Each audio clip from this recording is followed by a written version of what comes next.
Hi kids, welcome back. This is the second part of the Doctor Who panel that I hosted at Barry Card and Collecticon earlier this year. A couple of you have asked for the second part, so we'll pick up where we left off with Colin Baker talking about his comings and goings in the role of the Doctor. Again, thanks to Edward from Scribbles to Screen for sending me the footage of this event, otherwise we'd never have it, so I'm very indebted to Edward for that. Go and give them a like over at their channel. Anyway, here's the second part, it's 29 minutes long.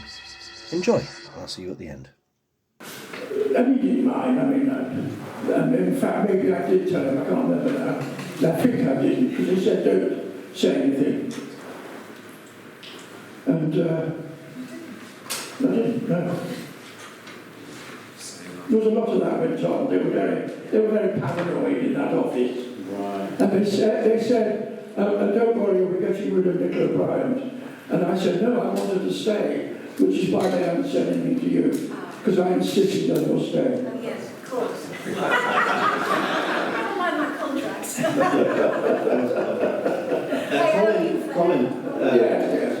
Colin, you've said quite a lot in the past that you have been keeping up with watching Doctor Who up to the present day. I'm not sure who your favourite Doctor is, or post your tenure. I'm not a fan of the F word. Well, why do we have to have favourites? You have no idea. Why can't we like everything? Sure. Why can't we just think everyone's okay? Oh, absolutely, absolutely. But the only one I've ever found attractive is Joey. All the rest I haven't been drawn to in attraction terms. So I suppose it would have to be Jodie. Okay. Fair enough, yeah. I've got 4 daughters, Yeah. I think girls should get more of a chance. Sure. I think the next Doctor should be. Even Colin Baker said that a long time ago, didn't he? He said the Doctor should be a woman next. Yeah, I did. Yeah. Nicola, have you, you've done tons of Big Finish. How much fun is that, for a start? It's no fun at all. No? No. I have been nagging Big Finish for the last 5 years, getting to play the Master. I do Killer Roger Delgado. So, please put a good word. I would. I know Colin put a word in for me once back in the day. I was appreciated. Yes. So, yeah, no, it's brilliant. It's brilliant because it doesn't feel like work. Really? Yeah, because you don't have to dig deep to find your character. You don't have to work out all the time, well, what would this person be doing in this situation, because you know them. Yeah. You know exactly how you would approach every situation, and you just get to play with it, so it's just richer and richer. It's like just turning over the compost. Just to get into my garden and give back to it. And Paul, sorry. Don't say the scripts are compost. Yes, rich. And ladies and gentlemen, Nick Briggs. No, Paul, obviously you came back, you've done tons of Big Finishes, which were a breath of fresh air because we didn't get to see you as much on TV. What was it like just stepping back into that role? Was it different, or was it like Nicola said, just turn up and say your lines? I say turn up and say It's not characterising, all the time. misrepresenting. When we first did Started the Big Finish, what was that, 2001, I think? So that was still 4 years before Yeah. I came back to the TV. So for a while, again, we were the only. that was the only, after novelisations and animations and stuff, that was really the only new stories and episodes were Big Finish. So it felt exciting. Yeah. We've got better at them, we're doing more of them, Okay. particularly since the American audience, so the penny dropped about around the 50th, Yeah. 10, 12 years ago about the Big Finish, so they've started buying a lot more. So now, whereas we used to meet, I think, twice a year back in the day, now it's like every couple of months, isn't it? Every 6 weeks or so, we're doing more and more. Oh, okay. It's great for everybody, it's great for the writers, it's great for the producers, and we all get to see each other more often. It's been great, actually. I personally must have done 300-400. You've had so many companions. But that's where the 8th Doctor lives, so yeah. It's been good, and I don't think it's going to stop. There's no reason to for us to stop if people really want it. Totally. And Louise, your character has had a big change since the early days of running around with a knife. Now she's sort of Time Lord royalty, isn't she? She called me darling. Yeah, I mean, there was life left in me, and Big Finish had picked it up and run with it, and I've had several different lives, several different series with them, but I'm most grateful to Big Finish for. This is shameless plugging here. Go on. I devised a series called Attica, ATA, Air Transport Girl, and it was about female pilots during World War II and how extraordinary they were. There was a heart of 8 of them, and we wrote 8 episodes. Pauline Gower was the woman who was at the heart of it, and we did an enormous amount of research, mainly female cast, female producer, the amazing Helen Goldwyn, about real women, and all female writers. So we took it very seriously. We took it as seriously as we took Tenko. We were indeed in, it didn't happen. This is one that got away. We were in talks with Netflix about putting it on camera, really exciting talks, and then Spitfire Sisters suddenly started being filmed. I don't believe it's been released yet, but I think it's being filmed. Someone just got there first. That happens, doesn't it? You get an amazing idea and it's in the zeitgeist, and then someone got there first. But it is, if you want to listen, you can get it on download. It's not very expensive, and it's called Attica. And some of the writing is sublime, especially from Helen Goldwyn. Brilliant.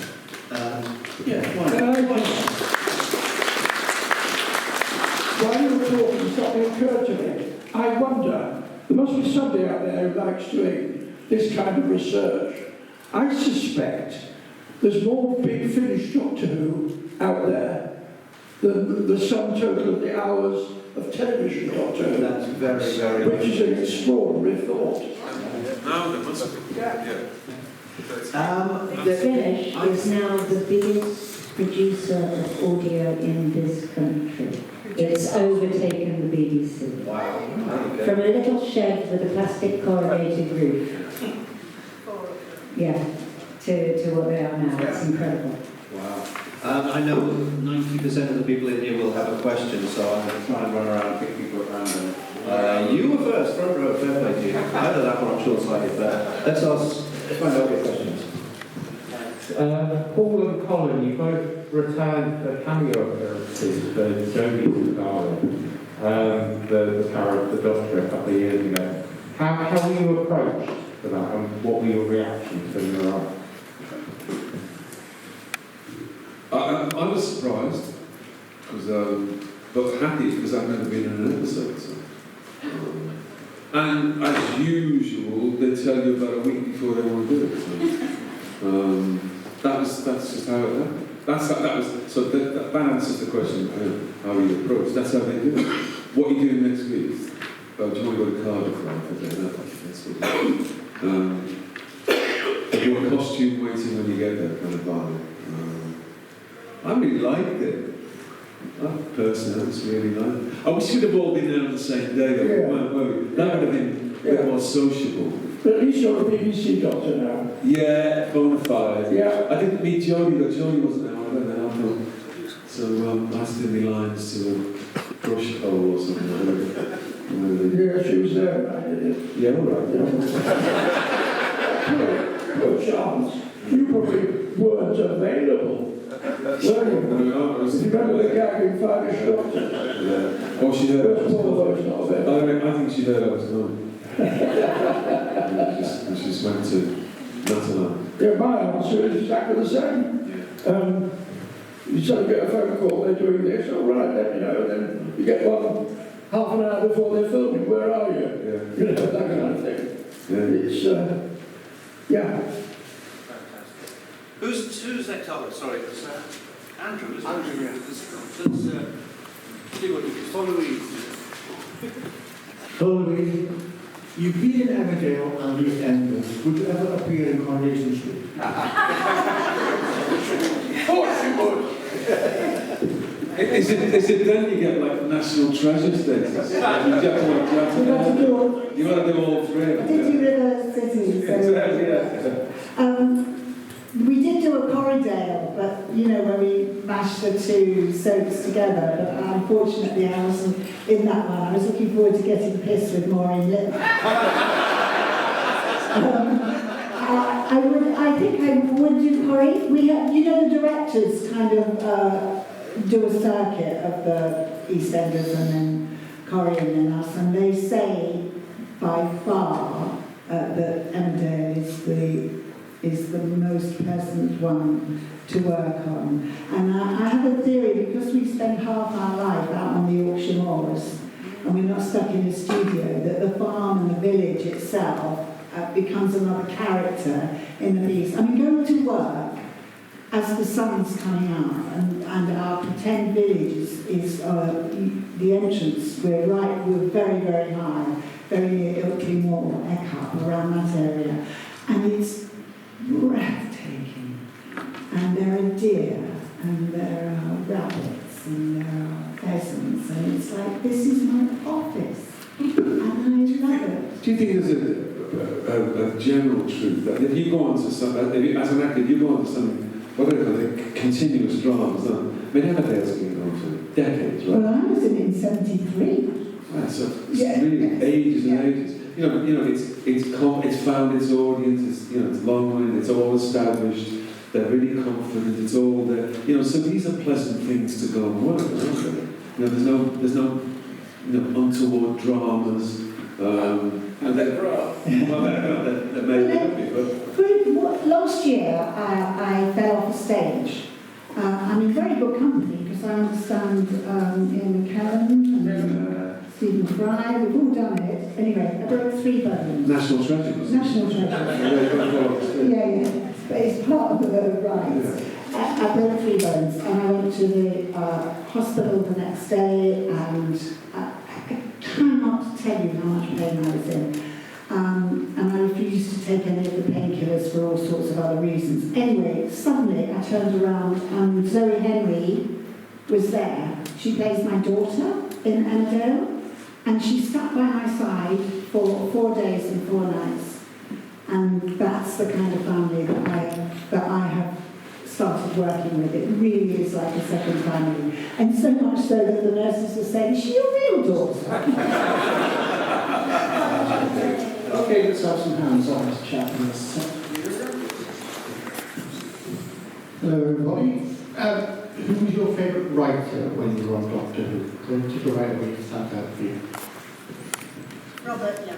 To the moment, as I say. Robert. Senator Roberts. Did I say yeah? Robert Holmes, definitely. Followed very quickly behind office. All you've had. You had 1 or 2 writers, definitely. There's just the one. Probably Stephen Moffat. He wrote that 6-minute thing. He did, yes. Which I think was maybe the best thing he ever wrote.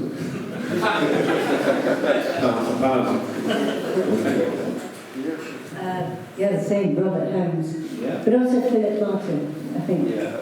Both of those two. Philip Martin. Philip Larkin wrote me a poem. Yes. Yeah, no. Nothing would surprise me about that. No, exactly, it could be. Yeah, it's so everyone. Favourite? Whenever I... Who's your favourite? Whenever I start to answer a question right now, I think, oh, but I also. So, yeah, Robert Holmes was a great writer without question. But you're right, Philip Martin as well. And if I put my mind to it, I'll come up with half a dozen more. Russell's been amazing, but not for... Russell T. Davies has been amazing, but not written for any of us. There you go. Right, let's see another one. I'm going to say Pete McTighe People say, yeah. for the tiny little thing for the Eternal Mystery, because he had to tie so much together in the space of 5 minutes. I thought that was quite genius. Well, like the Moffat thing, yeah, 6 minutes. I think when you only give them 5 or 6 minutes, they pull the stops out. Constraints are great for writing. Yeah. They're just like right Brevity is best. Hello. Oh, how's that feel? Now you stand in the middle of a room with a microphone. How's that feel? Feeling the power. My question is, if there was any prop from any of the Doctor Who sets, which would you take home for memory? I'm glad you didn't say favourites. It's like Would you, back in the 60s when they had the abominable snowmen, you might have those Yetis. I dreamt this. But like a door would open here and some sort of spherical object would float, like it was like a spherical heart. Would that be a prop? Or was that a visual effect? Probably, isn't it? Anyway, whatever it is, that. It was at the Doctor Who exhibition in Cardiff, when the guy opened it up, it was just like a plastic sort of almost sphere underneath there, which is quite firm. That was what made me run from the room as a child. Anyway, that. I want that spherical function. I'm fairly sure we could get you one somehow. Yeah, when's my birthday? 14th of November. There you go. No, that's the Why key. have I got this? Did you have a Sonic? Or No, I never had a Sonic. get that man a Sonic. It was banned when we were doing it because writers got lazy. And if they thought, how do I get around this? Yes, Sonic screwdriver. So you do putting him in a cell because you can get out with a Sonic. So the 6th Doctor wasn't allowed one. Had to use his brain. Although they relented and gave you a Sonic lance once, didn't they? Props, well, I know how fragile the props are. And you have to be very careful because if you used a prop in the way it was intended, it would probably fall apart. So I can't think of a single prop that would make it home. Never mind whether I wanted to take it home or not. I should have Nicola, I'll take you home. Are you a prop? But you prop me up with my ball. Who's next? Oh, multicoloured. I'd take K9. Hold on a minute, we haven't answered. You've just misogynistically left the women out. Is that your planet experience? What's that? You take K9. Sorry, carry on. That's all right. I'd take Colin. Definitely. In the coat, in case I get covered. Usual props. Louise, let's do Louise before I get sorted again. Louise, any props that you... K9. Yes. And now you can have to... If you could recommend a Big Finish audio to start with, which one would you recommend? A good one to start with is Sharda. Not because I'm in it, but I'm in it.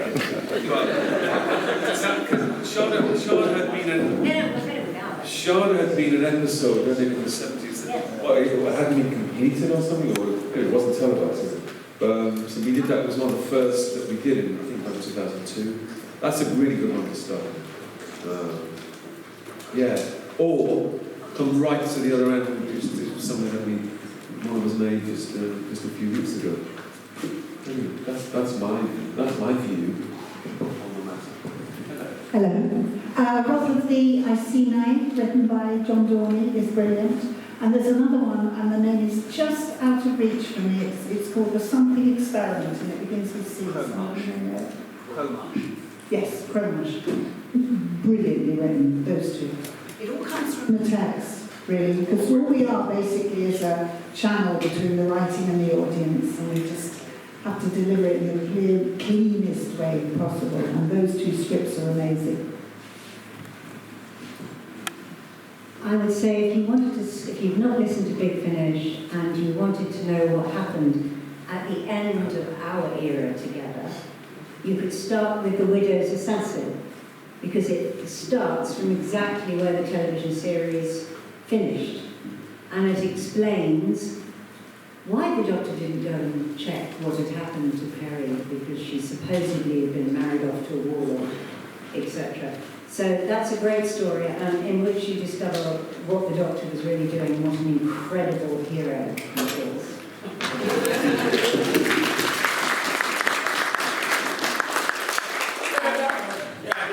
And then, just as a sort of one-off, the Companion's Chronicles, the Piscon Paradox, for me, because you're allowed one other actor with you, and I've got Colin, so you don't normally allow a doctor. So you get to meet the 5th and 6th Doctors, the old and new period, and it really sums both of them up so well, and it'll make you laugh and cry, and I always think that's such a good comment. The good laughter crying. Absolutely. Before we ask some more questions, I want to give a little shout out to Mr. Baker here. I wrote my first novel in about 2010, and it's a sci-fi comedy. I've now since done 3, and we asked Colin if he'd come in and record the audiobook. So he came down to Cardiff, and we were doing Noises Off, something like that, in playing the show theatre. And he sat down for 9 hours and read constantly, stopped for a sandwich, and played 25 characters and just went straight through it. And it's out with Candy Jar Books, it has been since 2010, and it's absolutely fantastic. So what a trooper!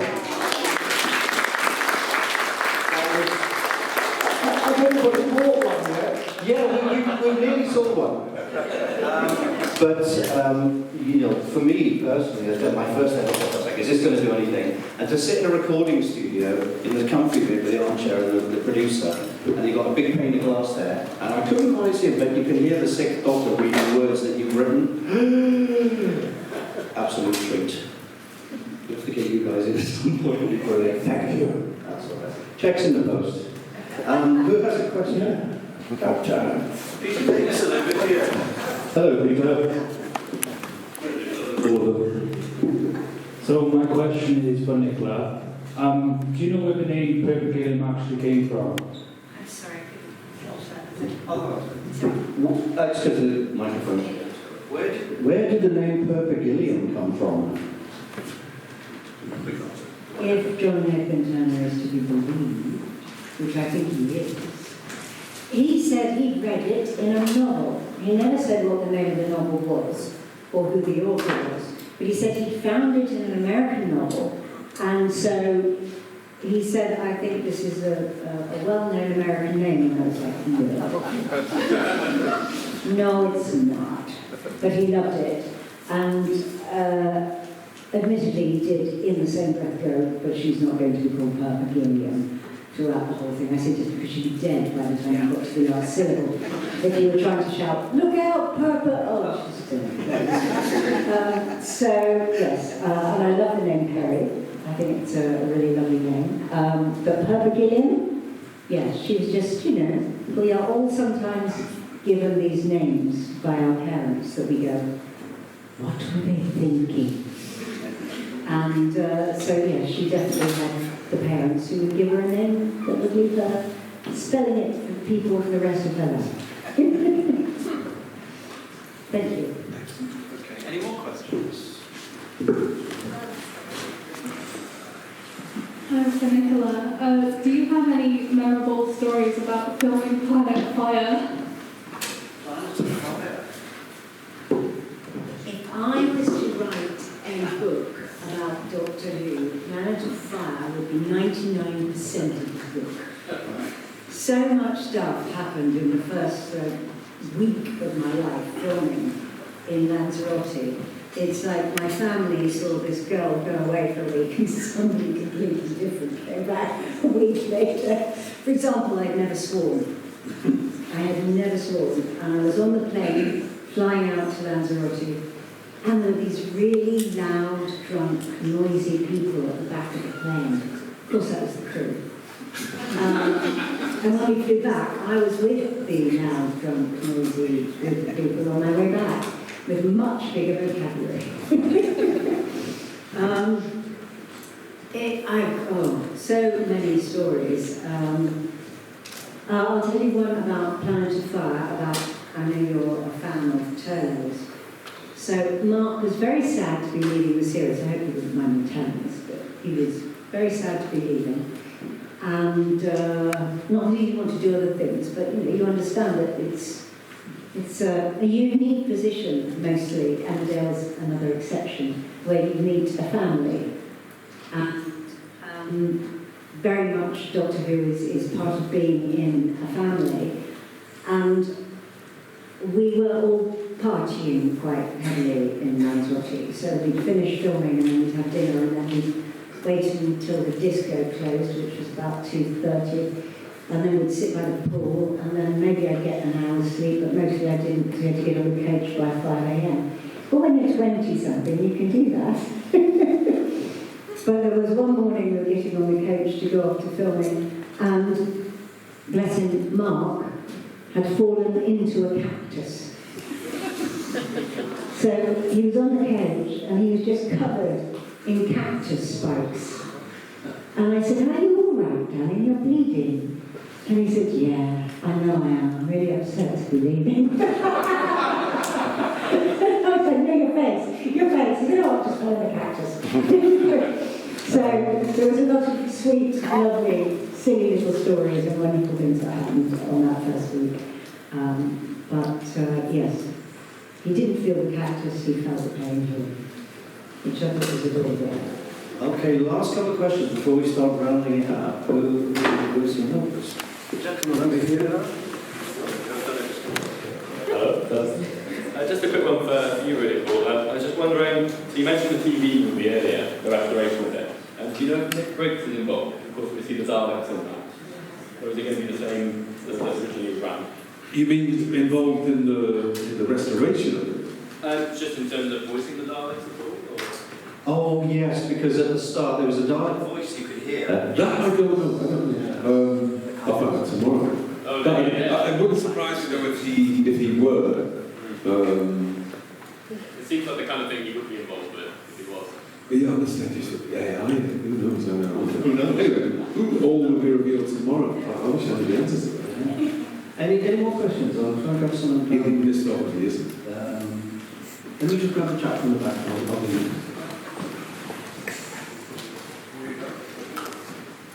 This question is for Paul. What was your favourite memory on working on with Neil and I? With Neil and I, what a film. Not for the little ones, but you know. Great. I think it was mostly working with Richard Grant. Well, for 6 weeks or whatever. He gives this fantastic performance. And for all that time, I was probably 3 or 4 feet away from him. Because it's all about those 2 kids in the film. But even, and he plays this mad, he does this fantastic drum act. Yeah. It's astonishing. It's probably the best I've ever seen. And he's teetotal. You know that, don't you? Famously, he doesn't drink himself. And even, I watched a bit of it last night because I came past this festival I was at, they showed it. And even now, 40 years later, and just as another actor, technically, I still don't know how he did it. I don't know how he pulled that off. It's a really hard, because anyone can do a soppy, awful drum act, can't they? Do that sort of folio, anyone can, do that cartoonish thing. He did something else entirely. What he did, I think the trick is if you're drunk, you try to act sober. So his objective was to appear not drunk. So That's I think that's it. Yeah. It's like when you have to cry. If you try not to cry, it's far more moving, isn't it? Because the audience then don't get the. Yeah, that's how we taught. Yeah, when they set up the schools, isn't it? No, don't cry, you lose control. Whereas if you're on the brink of it, or you're trying to resist it, that's moving. Something it can be all the secret. Right, well, I was about to start crying. I know you guys can keep talking, we could all keep going for a while, but apparently we've run over. My fault, this has been an absolute joy to get 4 legends on stage. Let's hear it for Nicola Bryant.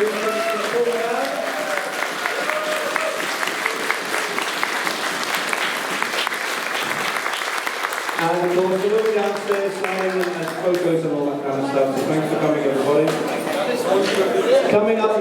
the history of the Sonic with James Sutton.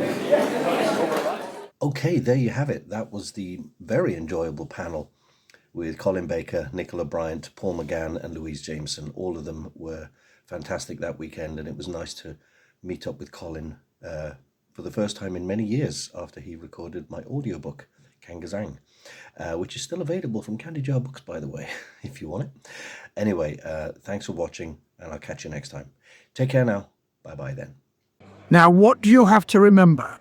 You have to remember to like and subscribe to Terry Cooper's YouTube channel because it's so good.